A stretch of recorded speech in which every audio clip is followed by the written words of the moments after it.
The highway shimmered under the late afternoon sun like a ribbon of heat and dust, and the silence around the stalled luxury car felt heavier than the traffic rushing past. For Maribel Cross, success had always been loud: boardrooms, applause, engines roaring to life, but here, on the shoulder of an endless road, it was painfully quiet. The hood of her car stood open like a question she could not answer, and for the first time in years, she felt small, stranded, and unsure whether help would ever come. That was the moment when a tiny presence stepped into her world and changed everything. If you believe in kindness, second chances, and the quiet power of compassion, take a second to like this video, comment, share it with someone who needs hope today, and subscribe to Kindness Corner. Also tell us in the comments where you are watching from. It truly means a lot to our community. Maribel had built an empire by refusing to slow down. She was known across the city as the woman who turned failing companies into gold, who flew between continents without blinking, who trusted numbers more than people and engines more than promises. That afternoon, she had been driving herself, refusing a driver so she could feel the road and clear her head after a bruising meeting. The car had been flawless until it wasn't. A shudder, a warning light, a smell of hot metal, and then the humiliating glide to a stop on the shoulder, her phone battery blinking its last %. As cars rushed by, she weighed the cost of waiting against the unfamiliar discomfort of asking a stranger for help. The sun dipped lower, painting the hills in amber and casting long shadows that made the guardrail look like a boundary she could not cross. Maribel sat beside the front wheel, shoes set neatly aside, jacket folded with the same precision she used to arrange her life. She tried to think logically. Roadside assistance would come. Someone would stop. Everything had a solution.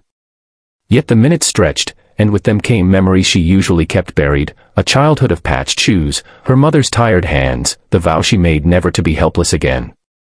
Being stranded was not just inconvenient, it reopened an old fear she thought she had conquered. That was when she noticed them, a man and a small girl walking along the shoulder at a careful distance from the road. The man's posture carried the wear of honest labor, his hands rough, his shirt faded by many washes. The little girl moved with a seriousness beyond her years, pointing occasionally at passing cars as if studying the world.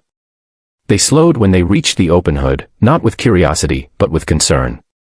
The men paused, scanning the road, measuring risk the way people who live close to it learn to do. Maribel felt an instinctive urge to wave them on, to protect the thin wall between her life and theirs, but the girl stepped closer with an unafraid steadiness that startled her. The child was named Anaya, though Maribel would only learn that later.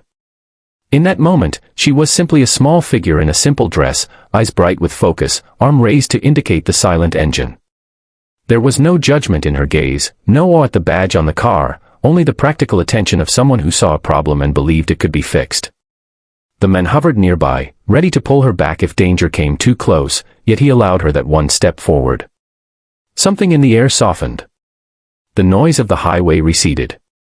Maribel found herself meeting the child's eyes, expecting pity or fear, and finding instead a calm certainty. The assurance the girl offered did not come as a boast or a miracle, but as a simple belief that help existed because people existed.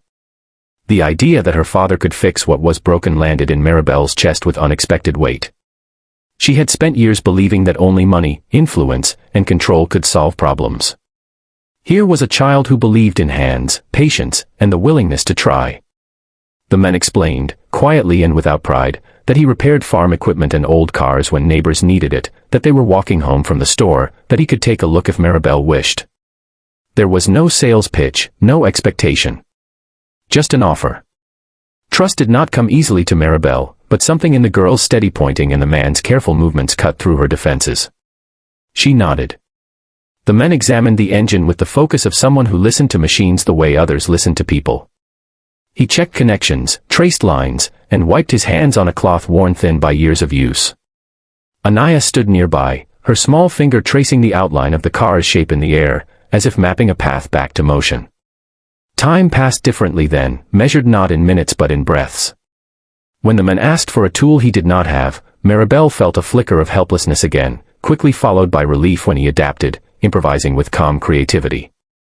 The engine did not roar to life right away. There were moments when it seemed impossible, when the sun slid closer to the horizon and the road grew colder.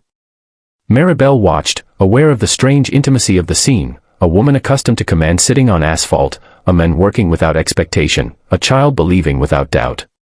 In that fragile triangle, something shifted inside her. She thought of the people she had overlooked, the hands she had never shaken, the voices she had tuned out because they did not speak her language of profit and speed. When the engine finally caught, it did not announce itself with drama.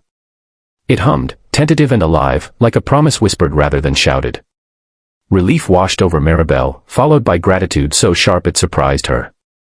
She reached for her wallet, instinct guiding her toward compensation, but the man gently refused with a shake of his head that carried dignity, not pride.